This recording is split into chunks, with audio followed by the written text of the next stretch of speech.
In November 1978, deep in the Guyanese rainforest, over 900 members of a religious group known as the People's Temple perished in a remote settlement called Jonestown.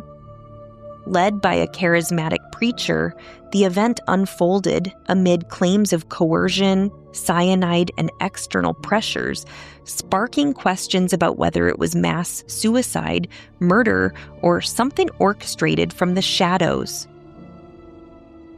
Welcome to True Crime Sleep Stories, where the veils of history and hidden agendas part to reveal tales that linger in the mind.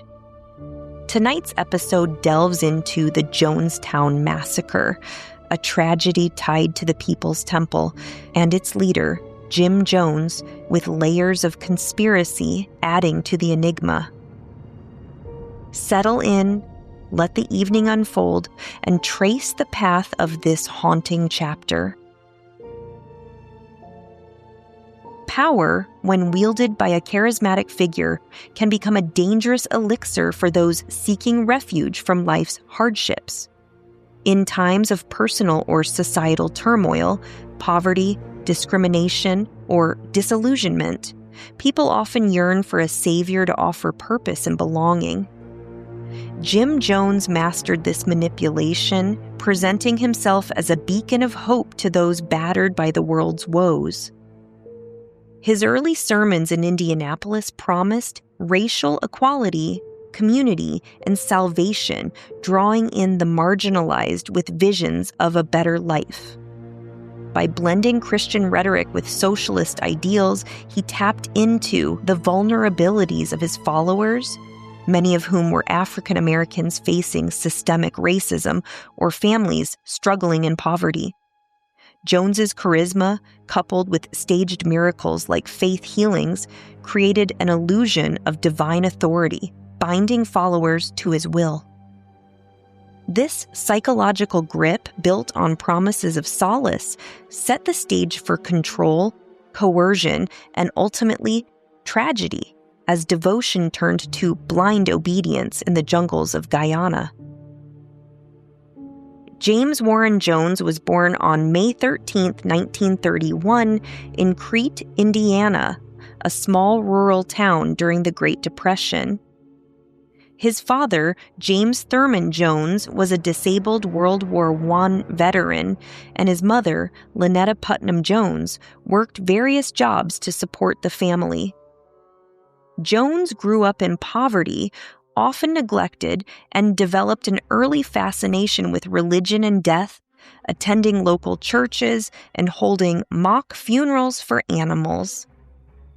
As a child, he was influenced by Pentecostal services and figures like Father Divine, a Black religious leader known for communal living and charity work.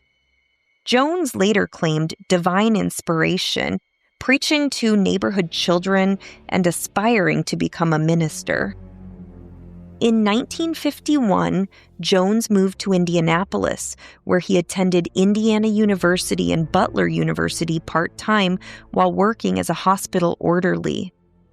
He married Marceline Baldwin in 1949, a nurse who shared his interest in social justice.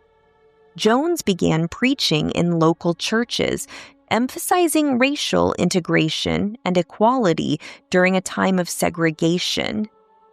In 1955, he founded the Wings of Deliverance, later renamed the People's Temple Full Gospel Church in Indianapolis.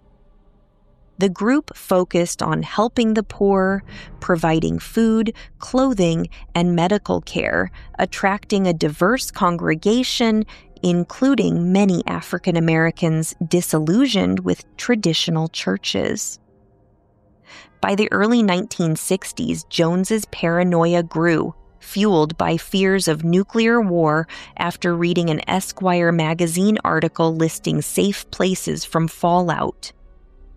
In 1961, he visited Guyana briefly while establishing a short-lived mission in Brazil.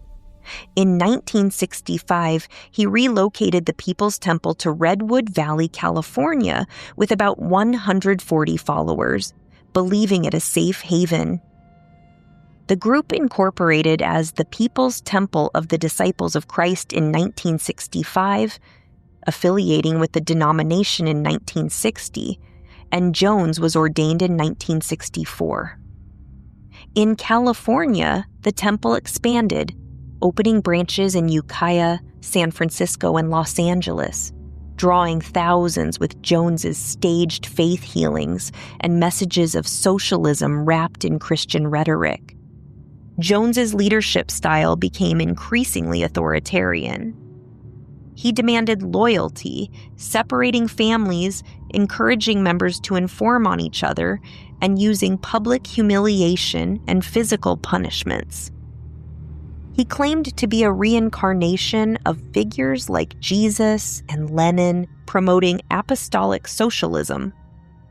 The temple's humanitarian efforts, like soup kitchens and drug rehabilitation, masked internal abuses.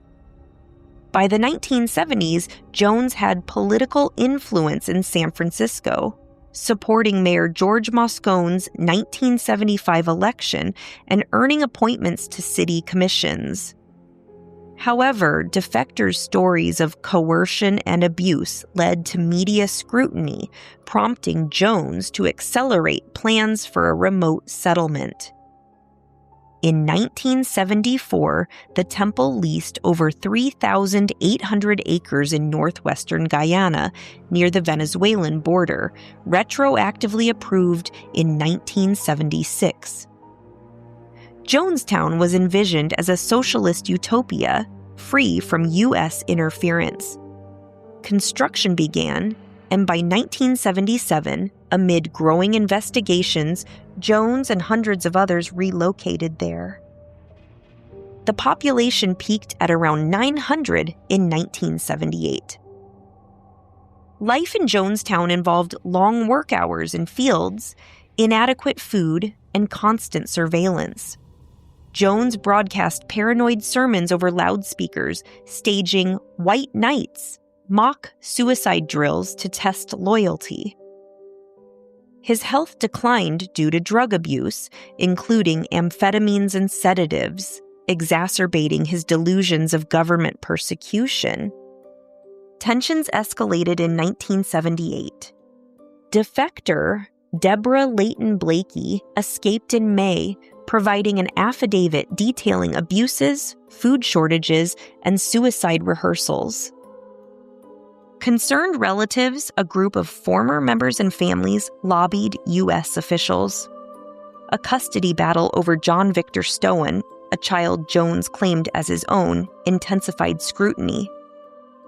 U.S. Congressman Leo Ryan, responding to constituents' concerns, planned a fact-finding trip. On November 14, 1978, Ryan arrived in Georgetown with a delegation including journalists, embassy officials, and concerned relatives.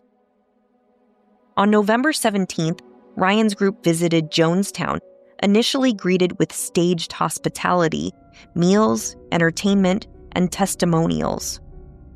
However, notes from residents requesting to leave revealed discontent. 15 members, including Vernon Gosney and Monica Bagby, defected.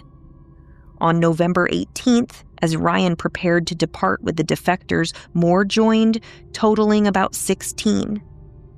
At the Port Kaituma airstrip, temple members ambushed them, killing Ryan, 3 journalists, Don Harris, Bob Brown, and Greg Robinson, and defector Patricia Parks, while wounding 9 others, including U.S. Embassy official Richard Dwyer and defector Jackie Spire. Simultaneously in Jonestown, Jones declared a revolutionary suicide. A vat of grape flavor aid laced with cyanide, Valium, chloral hydrate, and other drugs was prepared. The death tape, FBI number Q-042, recorded Jones urging compliance, overcoming resistance from Christine Miller, who suggested alternatives like relocating to Russia. Children were poisoned first via syringes, then adults drank. Armed guards prevented escapes. Over 900 died, including 304 minors. Jones was found with a self-inflicted gunshot wound. In Georgetown, 4 Temple members, including Sharon Amos, committed murder-suicide on Jones's orders. Initial reports underestimated the toll at 400, rising to 909 as bodies were discovered layered. The U.S. military airlifted remains to Dover Air Force Base for identification, a process complicated by decomposition. Autopsies confirmed cyanide poisoning with evidence of forced injections in some cases, needle marks on arms and backs. Survivors included about 80 in Guyana, mostly defectors or those absent, like Laura Johnston Cole, who was in Georgetown and later rebuilt her life as a teacher. The People's Temple dissolved, declaring bankruptcy. Larry Layton was convicted in the U.S. for conspiracy in Ryan's murder, serving 18 years. Charles Gary and Mark Lane, Temple lawyers, survived by fleeing into the jungle. In 2011, a memorial was dedicated at Evergreen Cemetery in Oakland, California, honoring the victims, though controversies arose over inscriptions. Conspiracy theories emerged soon after, suggesting external involvement. Some claim Jonestown was a CIA mind control experiment linked to MKUltra, a real program from 1953 to 1973 involving LSD and hypnosis. Theorists point to Jones's alleged ties to the agency, the mass deaths as a test, and needle marks as evidence of coercion. Books like Michael Myers's Was Jonestown a CIA Medical Experiment? In 1988, argue the settlement was a site for behavioral modification, with the massacre covering it up. Other theories posit CIA infiltration to monitor radical groups or use Jonestown for Cold War operations, given Guyana's socialist government and proximity to Cuba. Rumors include Jones as a CIA asset with funding or protection and post-massacre cover-ups, like delayed body counts or evidence tampering. Some allege U.S. Special Forces or British Black Watch troops executed victims, not suicide. Decades later, unclaimed remains were found in a Delaware funeral home in 2014, identified as 9 Jonestown victims and cremated. Annual memorials continue with survivors like Cole educating on cult dangers. The site, reclaimed by jungle, stands as a reminder of unchecked power. The Jonestown massacre remains a stark example of charisma turned destructive, with over 900 lives lost in a remote jungle. Official accounts point to Jim Jones's control and the group's isolation as the catalyst, yet conspiracy theories of CIA experiments and cover-ups persist, fueled by the era's secrets and unanswered details. Survivors rebuilt amid grief, but the full truth lingers in the shadows of history. Thank you for joining us for True Crime Sleep Stories. If the Jonestown saga intrigued you, share it with others and leave a review on your platform of choice. Head to our links and social media for additional episodes, resources, and support options. Follow us on YouTube for updates on more cases. Until next time, sleep soundly and ponder the unseen.